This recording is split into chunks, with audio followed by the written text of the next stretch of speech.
जनहित की समस्याओं का समाधान होने के लिए आप सब लोग निरंतर अपना जो काम कर रहे हैं, उसके लिए हम आप सब लोगों को हमारे घर पे आने के लिए आप सभी लोगों को हृदय से धन्यवाद देना चाहेंगे। दूसरी बात, आपने जो अभी एक बात कहा कि हाथरस में एक घटना हुई और दूसरी बलिया में। हाथरस में एक बच्ची का दुष्कर्म हुआ, उसकी हत्या हुई।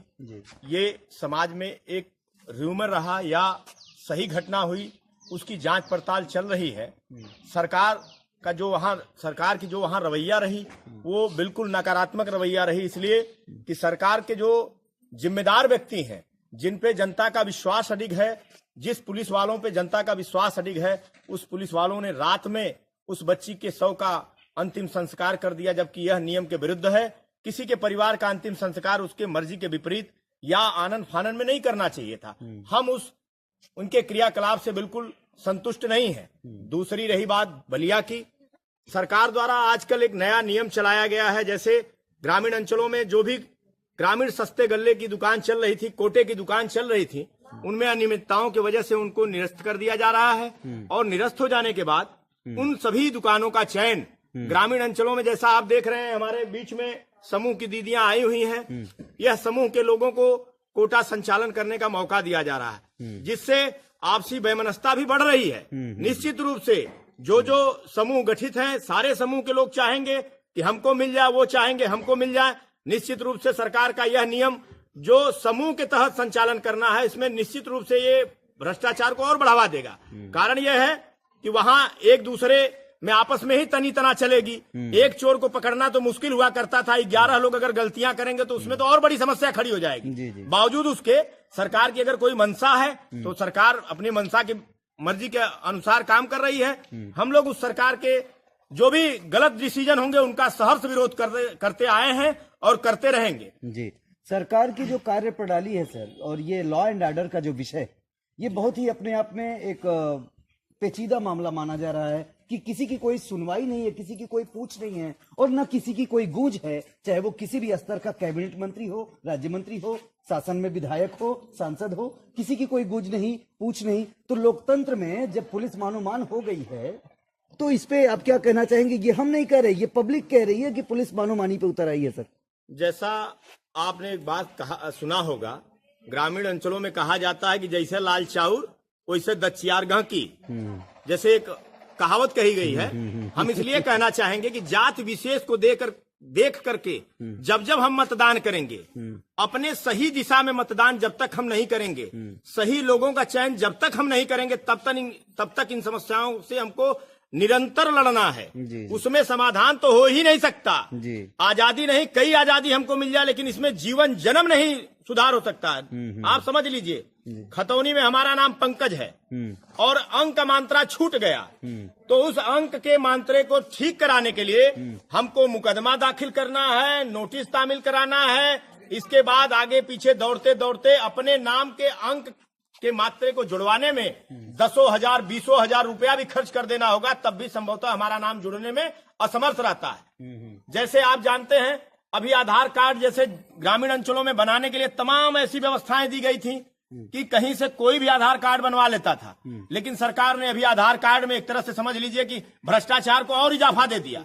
सरकार ने अभी भ्रष्टाचार को इसलिए इजाफा दे दिया कि आप समझिए कि ग्रामीण बैंकों को दे दिया, यूनियन बैंकों को दे दिया, डाक खाने को दे दिया। वहां जनता से 500 रुपया लेके आधार कार्ड बनाया जा रहा है। जबरदस्त जनता का शोषण हो रहा है। इसलिए सरकार की जो भी नीतियां चल रही हैं, वह नीतियां पारदर्शी नहीं है। हम नीतियों से संतुष्ट नहीं, भ्रष्टाचार में लिप्त हैं। जी पंकज जी, ये जानना चाहेंगे कि आपकी पार्टी जिससे आप आते हैं, सीपीआई, वहां पर 60 सीटों पे, बिहार में जो विधानसभा चुनाव का माहौल चल रहा है, 60 सीटों पर आवंटित हुए आपकी सीटें, जो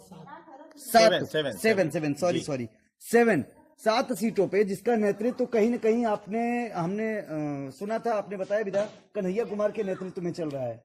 कितनी सीटें? 7 में से 7 की सातों सत्ते पे सत्ता लगने वाला है क्या?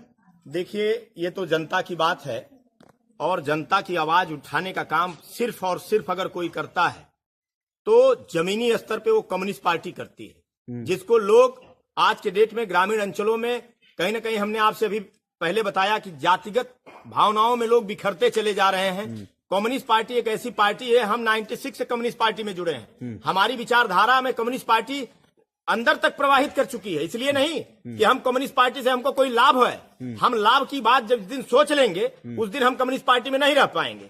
कम्युनिस्ट पार्टी मतलब समाज की पार्टी, कम्युनिस्ट पार्टी मतलब दबे कुचले की पार्टी, कम्युनिस्ट पार्टी उसकी आवाज उठाती है जिसकी आवाज कोई नहीं उठाता। इसलिए सवाल बिहार का है, आपने बताया बिहार में महागठबंधन चल रहा है, बिहार में जनता नया परिवर्तन लाना चाह रही है और आपको परिवर्तन जल्द ही दिखेगा। जहां तक बात रही कन्हैया कुमार आज के युवा चेहरों के एक जबरदस्त मिसाल के रूप में कायम हो रहे हैं। और आप समझिए कि कन्हैया कुमार जिन जिन संघर्षों को झेल रहे हैं, आप समझ सकते हैं कि कन्हैया कुमार के साथ सरकार ने जो सौतेला व्यवहार किया। कन्हैया कुमार जेएनयू के यूनिवर्सिटी के उस कार्यक्रम में नहीं सम्मिलित थे जिसमें उनको देशद्रोह जैसे मुकदमे का संकट झेलना पड़ा, सामना करना पड़ा।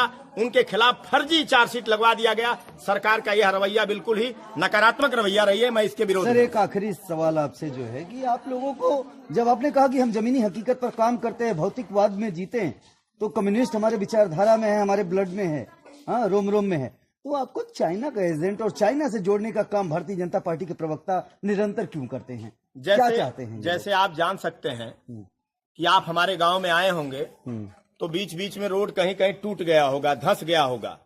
हमारे यहाँ कोई भी कार्य योजना पंचवर्षीय कार्य योजना के रूप में संचालित की जाती है। किसी भी कार्य योजना को सरकार की जो मंशा है वह पंचवर्षीय कार्य योजना में संचालित करती है, जबकि चीन 50 वर्षीय कार्य योजना को संचालन देता है। चीन कम्युनिस्ट देश है, वह 50 वर्ष को चैलेंज करता है और हमारे देश की सरकारें 5 वर्ष को चैलेंज करती है और उस 5 वर्ष का जो रोड बनाते हैं वो एक ही वर्ष में धराशायी हो जाता है। उनका यह मैनिफेस्टो है कि हमको रोड का काम करना है तो सिर्फ रोड का काम करना है, इलेक्ट्रिक का काम करना है तो इलेक्ट्रिक का काम करना है, सीवरेज का काम करना है तो सीवरेज का काम करना है। आज चाइना अगर आप चले जाएंगे तो आपको लगेगा कि चाइना वास्तव में कोई कंट्री है।